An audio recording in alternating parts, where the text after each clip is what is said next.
Hello students, हमने 7.2 प्रश्नावली के सारे उदाहरण करके देखे पिछली क्लास में। अब उसी संबंधित सारे सवाल बस उसी में संबंधित आ रहे हैं, कुछ भी ऐसा नया नहीं है। तो मैं सवाल लिखने की कोशिश नहीं करूंगा, आपको डायरेक्ट या बोल के बताऊंगा और सवाल करूंगा। इससे क्या है, थोड़ा सा टाइम बचेगा सवाल लिखने में। तो मैं डायरेक्ट आपको सवाल, जैसे पहला क्वेश्चन है, इसका कठिन नहीं है बहुत ज्यादा, जो आपको बहुत ज्यादा दिक्कत आए पता नहीं सवाल क्या है। इसमें ऐसा खुद दे रखा है, उस बिंदु के निर्देशांक ज्ञात कीजिए जो बिंदुओं -1, 7, 4 और -3 को मिलाने वाले रेखाखंड। तो मतलब दो बिंदु दे रखे हैं साफ, जैसे ये A है, ये B है। यहाँ इस पॉइंट के निर्देशांक कुछ दे रखे हैं -1 और 7। इस पॉइंट के निर्देशांक कुछ दे रखे हैं 4, -3। एक P बिंदु कोई बीच में है, इसके निर्देशांक ज्ञात करने के लिए बोला है, जिसमें ये बोला गया है भैया ये P बिंदु इनको 2:3 में विभाजित कर रहा है। ये 2 है और ये 3 है, अर्थात जो रेशो है वो M1 M2 ये दिया हुआ है। बस इतना सा ये सवाल है। हमने जो सेक्शन फॉर्मूला पढ़ा है विभाजन सूत्र, बस उसी पर आधारित सवाल। तो विभाजन सूत्र क्या कहता है? विभाजन सूत्र से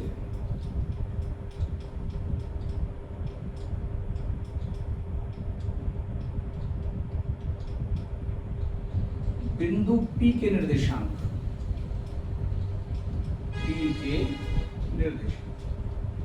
विभाजन सूत्र द्वारा बिंदु P के निर्देशांक कैसे निकलते हैं? x बराबर M1 x2 बटे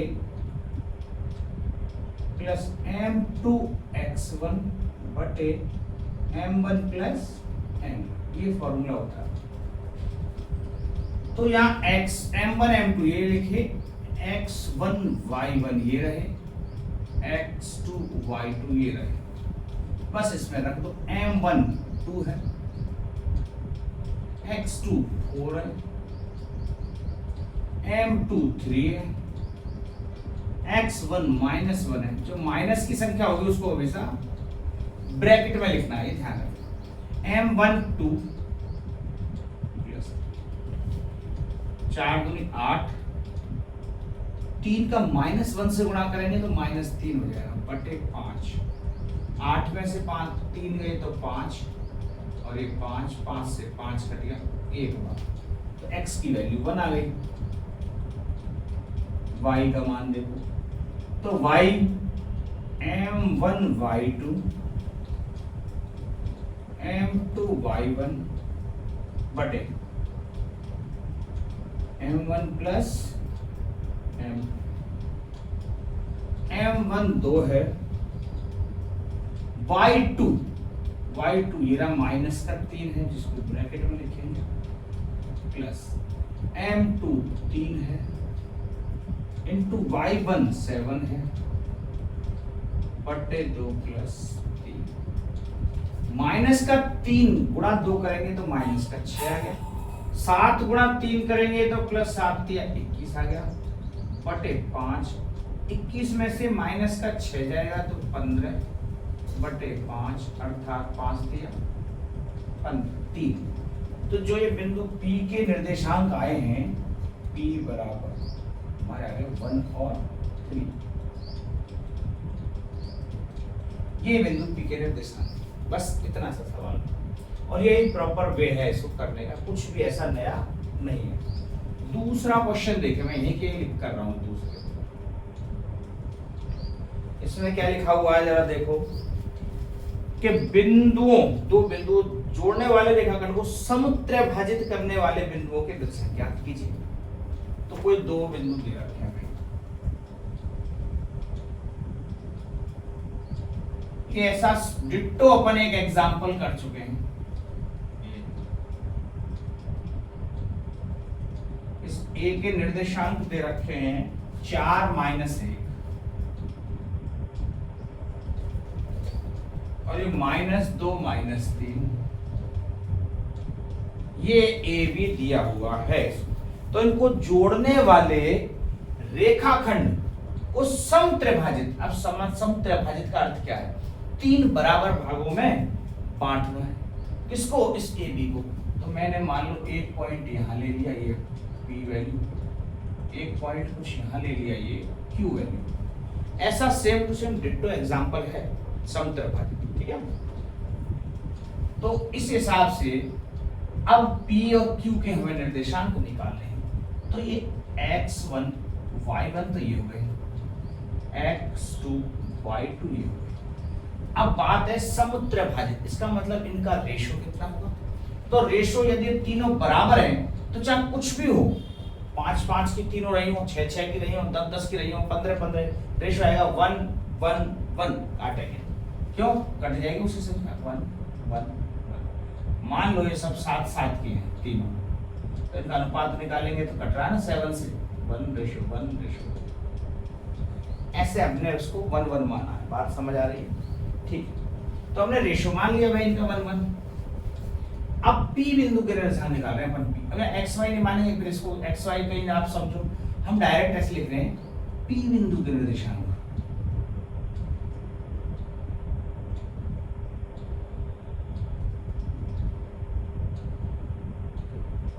P बिंदु के निर्देशांक जब निकलेंगे जब हमें M1 पता हो।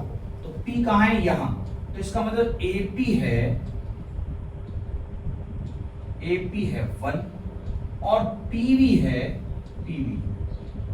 ये P और B इसकी दूरी 1 + 1 2, अर्थात M1 तो 1 है, M2 2 है बस। तो इसके निर्देशांक निकलेंगे वो यहां लिखना है x M1 x2 M2 x1 बटे M1 प्लस।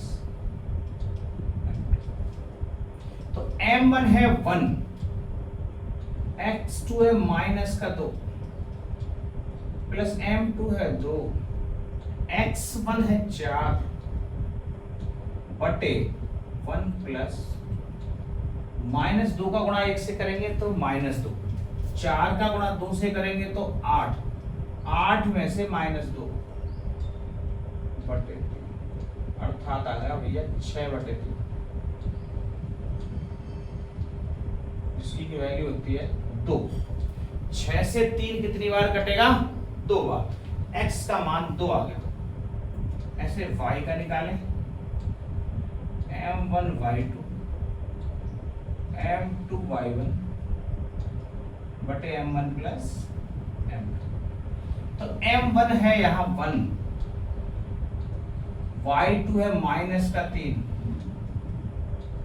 M2 है 2, y1 है -1 बटे 1 प्लस M1 प्लस M2। -3 का गुणा करेंगे तो -3x, 2 का गुणा -1 से करेंगे -2 बटे 3, अर्थात का -5 बटे 3। ये आंसर। तो जो y x p के निर्देशांक आ रहे हैं, क्या आ रहे हैं? 2 -5 ये p के निर्देशांक। ठीक है।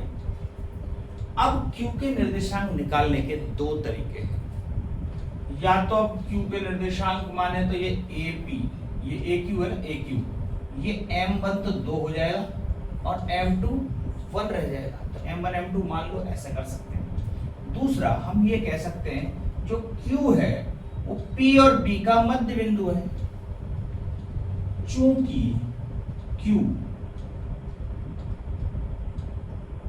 PV का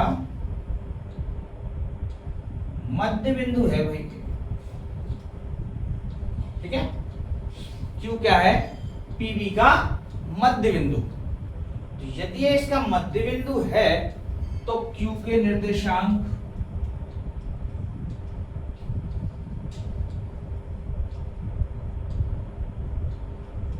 x बराबर x1 प्लस x2 बटे 2, अब यहाँ पर गड़बड़ है, आप ये x1 x2 ये वाले मत मान लेना, क्योंकि जब मैं PV का मध्य बिंदु है तो ये x1 x2 हो गए, ये x1 y1 हो गए, ये x2 y2 हो गए, तो मतलब 2 माइनस 2 माइनस 2/2 अर्थात 0, y बराबर माइनस का 5/2 y1/2 माइनस का 5/2 5/3 माइनस का 5/3 माइनस 3/2।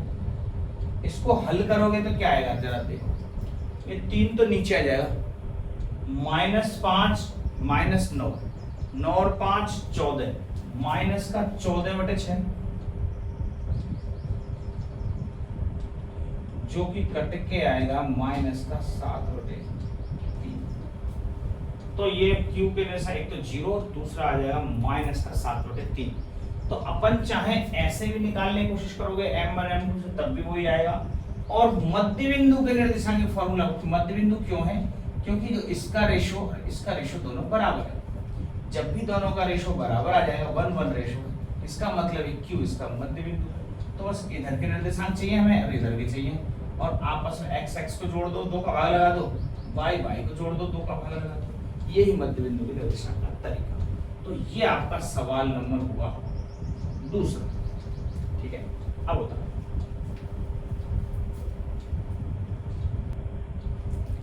ये तीसरा सवाल देखें। एक बार चित्रमित्र सा इसमें अजीब सा बना हुआ है, थोड़ा सा बड़ा दिख रहा है। सवाल कठिन नहीं है, बिल्कुल भी नहीं है। क्या आपने स्कूल में खेलकूद का क्रियाकलाप ऐसा मैदान बनाया है? देखो मैंने आयताकार मैदान है जो A B C और D ऐसा है। ये ऊपर बाउंड्री लाइन नहीं है, मतलब ऊपर तक जा रहा है और लंबा है ना, ऐसा ABCD बना दिया है। जो चूने से परस्पर 1 मीटर की दूरी पर पंक्तियां बनाई गई हैं, 1 मीटर की दूरी पर, यहाँ पे ऐसी पंक्तियां 1 2 3 5 6 7 8 9 10 आगे भी हो सकती है ना, जितना बोर्ड के हिसाब से आया मैंने बना दिया। ठीक है, ऐसे 1 मीटर की दूरी पर 1 मीटर की दूरी पंक्तियां बनी। AD के अनुदिश परस्पर 1 मीटर की दूरी पर 100 गमले रखें। AD के अनुदिश, इसके अनुदिश ऊपर 100 गमले रखें, मतलब 1 मीटर की दूरी पर 100 तो लाइन इसको बनाने से रहे। मैंने ये बना दिया है कि यहाँ पे मान लो 5 गमले आ गए, 10 15 20 ऐसे। इस हिसाब से मैंने एक मोटे मोटे आइडिया के हिसाब से 5-5 की रेंज में ये लाइन खींच दी है। बाकी आप समझें 1 मीटर पे ऐसे क्या रखें, 100 गमले, बहुत दूर तक जाएगा ये। ठीक है, 100 गमले रखें। तो 100 गमले रखें, जैसा कि आकृति में दर्शाया गया है। निहारिका दूसरी पंक्ति के AD के 1/4 भाग के बराबर दौड़ती है दूसरी पंक्ति में, ये दूसरी पंक्ति है, और इस पूरे के 1/4 भाग, 1/4 भाग कैसा होगा, और कौन दौड़ रही है, निहारिका। तो निहारिका जिसको अपन n से रिप्रेजेंट कर रहे हैं, ये पूरी पंक्ति का, पूरी पंक्ति में तो 100 मीटर पे गमले रखें, और इसका 1/4 भाग 25 चौके 100, मतलब 25 मीटर की दूरी तक गई होगी। 1 मीटर पे गमले रखें, 1/4 भाग दौड़ेगी, और कहा दूसरी पंक्ति में। तो यह 25 कहाँ है, मतलब यहाँ पॉइंट तक निहारिका दौड़ी हुई, और इसको मैंने n मान दे दिया। ठीक है, n। और इसके निर्देशांक क्या होंगे, जो ये इधर चलते हैं तो अपन क्या होता है x अक्ष, इधर जो चलते हैं तो वो क्या होता है y अक्ष। इधर कितने चले हैं, दूसरी लाइन, यहाँ कितने चले 25, है ना। तो इसका मतलब इसके निर्देशांक हुए 2 और 25। ध्यान रखो, हमने क्या निकाल लिया, निहारिका के निर्देशांक निकाल लिए, क्योंकि दूसरी पंक्ति में 2, और यहाँ अब आपको यहाँ तो नंबर ज्यादा या कम है, लेकिन मीटर 1 मीटर बोला है दोनों साइड, इधर भी 1 मीटर है। अब यहाँ फर्क कितना है, 5 मीटर, मैंने 1 मीटर के बराबर बनाया है, लेकिन है ये 5 मीटर। ठीक है, तो या दूसरी पंक्ति में 25 मीटर दौड़िए, ये कहने का अर्थ है इसका। फिर देखें वहां एक हरा झंडा गाड़ देती है, ठीक है साहब, गाड़ दिया। प्रीत 8वीं पंक्ति में एडी के 1/5 भाग के बराबर दूरी तय करती है और वहां लाल झंडा गाड़ देती है। यहाँ तो इसने हरा झंडा गाड़ दिया, वहां एक लाल झंडा, कौन है? प्रीति, है ना? तो प्रीत है या प्रीति है, क्या प्रीत लिख रहा है, प्रीत। तो प्रीत को अपन पी से रिप्रेजेंट करेंगे। ये पूरा 100 है और इसका 1/5 भाग दौड़ रही है, तो 20 पंजे 100 अर्थात 20 मीटर। तो ये हो गया, तो ये 20 मीटर दौड़ी, लेकिन कौन सी लाइन में? क्या दूसरी तीसरी? ना, 8वीं लाइन बोला है। 8वीं में 20 कहाँ है? ये देखो, यहाँ है सब 8वीं में ये, और इसको चूंकि प्रीत है, पी नाम दे दिया, और इसके निर्देशांक हो जाएंगे 8 और 20। ठीक है, क्या पूछा गया है? दोनों झंडों के बीच की दूरी क्या है? पहला काम तो ये n हो गया, ये p, इनकी बीच की दूरी सूत्र से ज्ञात हो जाएगी, सीधा सा। और यदि रश्मि को एक नीला झंडा इन दोनों झंडों को मिलाने वाली रेखाखंड के ठीक आधी दूरी पर गाड़ना है, तो उससे अपना झंडा कहां गाड़ना चाहिए? अब एक तीसरी लड़की आई, क्या नाम है उसका? रश्मि। अब ये रश्मि है,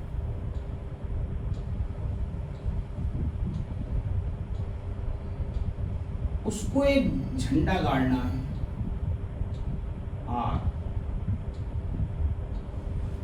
तो बीचों बीच गाड़ना है उसको। तो कितनी दूर चली वो हमें ये पता नहीं है, उसके निर्देशांक निकालने हैं। तो रश्मि के निर्देशांक कैसे आएंगे? पहले तो इसकी पूरी दूरी निकाल लो, ये पूछा है, ठीक है।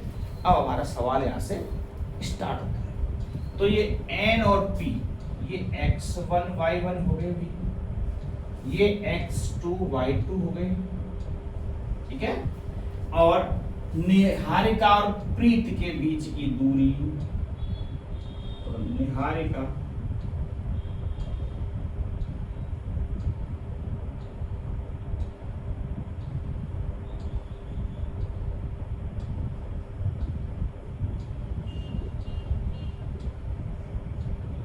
दूरी फॉर्मूले से NP बराबर under root x2 minus x1 का square plus y2 minus y1 का स्क्वायर।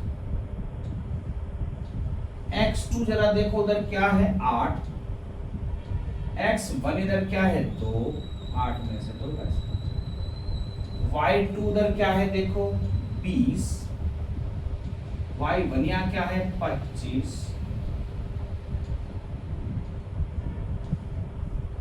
तो 8 में से 2 का स्क्वायर, 6 का स्क्वायर 36, 5 का स्क्वायर 25, दोनों को जोड़ दें 35 और 25 60 होते हैं, तो 36 और करेंगे, एक और जोड़ेंगे 61, अंडर रूट 61 इनकी दूरी आएगी। अब 61 का कोई अंडर रूट होता नहीं है, ठीक है। 8 में से 2 गए तो 6 का स्क्वायर 36, 25 और 25 35 और 25 40 और 20 60 है, 61 सही, ठीक है, अंडर रूट 61। तो मतलब निहारिका और प्रीत के बीच की जो दूरी है, पहले तो दूरी पूछी ही है। अब कोई रश्मि है, वो चलिए उसके बीच में झंडा गाड़ना है, तो NP के मध्य बिंदु, NP मध्य बिंदु R के निर्देशांक,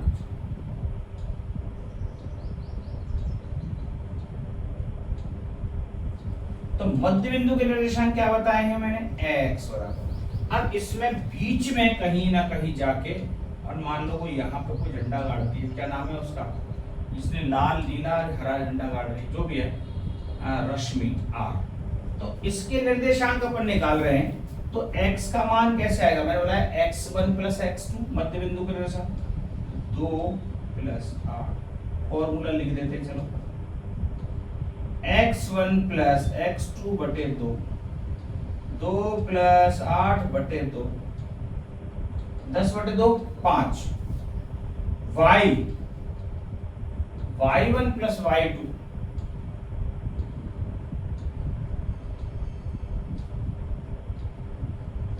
45 बटे 2, 45 बटे 2 लिख दो, या 22 दूनी 44, 22.5, कोई मतलब नहीं, 45 बटे 2 लिख देते हैं। तो x का जो निर्देशांक हुआ वो तो है 5, और y का जो निर्देशांक हुआ वो 45 बटे 2। तो r के निर्देशांक उसको जहां दौड़ना चाहिए वो 5वीं पंक्ति में दौड़ना चाहिए, और 45 बटे 2 है ना, वहां पॉइंट पे जाके। तो ये NP के मध्य बिंदु r के निर्देशांक मिल गए। तो उसको झंडा कहाँ गाड़ना चाहिए, उसके निर्देशांक पूछे थे, वो भी यहाँ गाड़ना चाहिए। ठीक है, सवाल नंबर है आपका तीसरा। अब एक चौथा सवाल देखें, ऐसा भी अपन ने एक एग्जांपल में किया है, सेम उसी टाइप का है कि कोई दो बिंदु दे रखे -3 और 10, 6 और -8 को मिलाने वाले रेखाखंड ए बी मिलाया को एक बिंदु -1 और 6 वाला किस अनुपात में विभाजित करेगा। मतलब यह अनुपात पूछा है m1 और यहाँ m2, किस अनुपात में विभाजित करेगा। हमने यहाँ देखा m1 m2 दोनों में p के जो निर्देशांक निकालते हैं वो x बराबर m1 x2 plus m2 x1 बटे m1 प्लस m2, दोनों में आते हैं m1 और m2, x और y। तो हमें किसी एक निर्देशांक की जरूरत है। ठीक है, तो यहाँ बिंदु P के निर्देशांक कैसे निकालते हैं अपन, P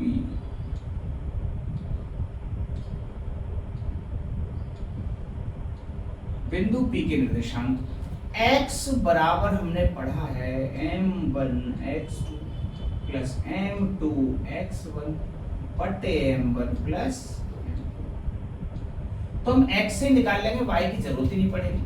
x -1 है, ये x कौन सा है, p का, ये x1 x2 कौन से हैं, ये वाले x1 y1 x2 y, ये तो m1 मुझे तो ज्ञात ही करना है भाई, m1 तो m1 की जगह m1 रहने देंगे, x2 6 गुणा 6 कर देंगे, प्लस m2 मुझे ज्ञात करना है, x1 माइनस का 3 है गुणा -3 कर देंगे, बटे m1 प्लस m2। तो यहाँ देखेंगे माइनस का 1, 6m1 6 से गुणा करेंगे, -3 से गुणा करेंगे तो माइनस का 3m2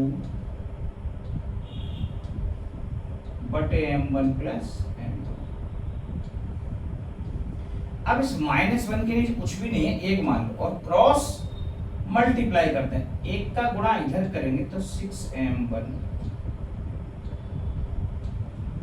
इस एक से पूरे को गुणा कर देंगे तो सेम टू सेम संख्या जाएगी, -1 से इधर करेंगे भाई तो -m1 और -m2, -1 से गुणा करेंगे, दोनों चिन्ह से बदल जाएंगे, m1 एक तरफ, इसका मतलब माइनस का जो m1 है इधर ले आते हैं, तो ये 6m1 तो पहले से पढ़े थे, ये एक m1 और आ जाएगा। अब ये देखो इधर माइनस का 3m2 उधर जाएगा तो ये 3m2 हो जाएगा प्लस का, और ये माइनस का m2 तो पहले से ही पढ़ा था, इसको उधर लिखिए, 6m1 और m मतलब 7m1, और 3 में से एक गया तो 2m2, हमें तो m1 m2 निकालना था, तो जरा देखो 7m1 बराबर 2m2 ऐसे लिखा हुआ, तो समझना m1 का इस 7 में गुणा हो रहा है, m2 का इधर गुणा हो रहा है, इस m2 को इधर लाना चाह रहा हूँ, तो गुणा हो रहा भाग के रूप में आएगा, m1 बटे m2 नीचे आ जाए, ये संख्या इधर चली जाएगी, संख्या एक तरफ, तो इसका 7 का गुणा हो रहा है तो ये इसके नीचे आएगी 2 के, इसका मतलब m1 और m2 का जो रेशियो आ गया, इसको कैसे लिखेंगे, m1 रेशियो m2 बराबर 2:7, ये आंसर। x से निकाल, आप y से निकालना चाहते हो या 6 रख देना, y m1 y2 और ये, तब भी यही अनुपात आएगा। ये आपका चौथा सवाल। सेम इसी टाइप का ही पांचवा है। एक ये 5वां और कर देते हैं। देखो, वह अनुपात ज्ञात कीजिए जिसमें बिंदु ए 1 और -5, -4 और 5 को मिलाने वाले रेखाखंड एक्स अक्ष से विभाजित होता है। ये मैंने आपको पहले बता दिया था भैया, एक्स अक्ष से विभाजित होने का क्या मतलब है, अर्थात ए देखो,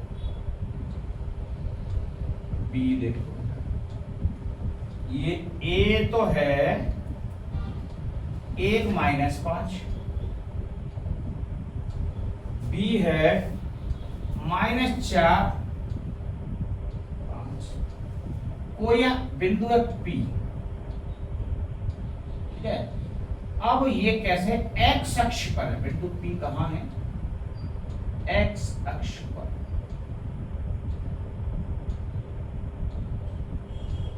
मैंने आपको पहले बताया था, एक्स अक्ष पर कोई बिंदु होता है, ये एक्स, इस अक्ष पर कहीं भी कोई बिंदु ले लो, इस पर ये पॉइंट, ये पॉइंट, ये पॉइंट, ये पॉइंट, वहां पे एक्स ही तो चलेंगे, वाई तो हम कहीं चलेंगे नहीं। तो वाई कोऑर्डिनेट हमेशा क्या होता है, 0, एक्स अक्ष पर। तो यहाँ एक्स अक्ष पर एक्स का मान होगा केवल, वाई का मान 0 होता है। मतलब एक्स दूरी चल सकते हैं अपन कहीं भी, 1 2 3 -1 2, लेकिन वाई, एक्स अक्ष पर वाई तो कहीं चलते ही नहीं है, तो वाई की वैल्यू 0, बस ये चाहिए।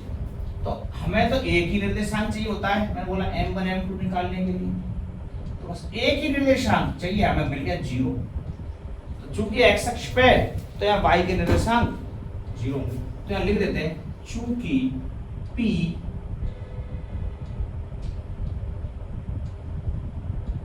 x अक्ष पर है, अतः y बराबर 0, इसलिए y बराबर क्या होगा, 0। जब y बराबर 0 होगा तो हम यहाँ y के p के निर्देशांक लिखना चाहें तो y बराबर, y का मान क्या होगा, m1x y2, y लिख रहे हैं, m1 y2 m2 y1 बटे m1 प्लस m2, तो y तो 0 है, ये लिख दिया। m1 y2, ये क्या है, x1 y1, ये क्या होंगे, x2 y2। तो m1 m2 तो मुझे ज्ञात ही करने, m1 into y2 कितना है 5 प्लस m2 into y1 कितना है -5, m1 प्लस, अभी 0 के नीचे कुछ नहीं है, एक मानेंगे, जैसे हमने यहाँ -1 के नीचे 1 लिया था, क्यों, हमें क्रॉस मल्टीप्लाई करना है, इसका गुणा इधर, इसका गुणा इधर, तो इसका गुणा इधर करेंगे तो 0 ही आएगा, सीधा सीधा साफ किताब, ठीक है। तो अपन यहां से 5m1 1 से गुणा करेंगे, -5m2 बराबर 0, इधर भी 5 आ रहा है, इधर भी 5 आ रहा है, ये 5m1 माइनस वाला इधर गया, m1 m2 अलग अलग, मतलब m1 एक तरफ m2 एक तरफ। तो अब इस m1 को इसके नीचे लाऊंगा, m1 बटे, तो ये 5 इसके नीचे चला जाएगा जो कि समान है, और आंसर आया 1, अर्थात 1 का आंसर आता है, 5-5 रेशो है दोनों का, 5-5 रेशो का मतलब है m1 अनुपात m2 बराबर 1:1, अर्थात p मध्य बिंदु होगा। मैंने बताया 1:1 रेशो जब भी आएगा क्या होगा, p मध्य बिंदु होगा। ऐसा भी पूछा जा सकता था क्या ये p मध्य बिंदु है, लेकिन हमें तो क्या पूछा था उसने, m1 m2 अनुपात, हमने निकाल दिया 1:1 का रेशो, ठीक है। ये आपके 7.2 के 5 क्वेश्चन हो गए, बाकी 5 बने अपन नेक्स्ट क्लास में डिस्कस करते हैं। आप आज के लिए इतना ही काफी है।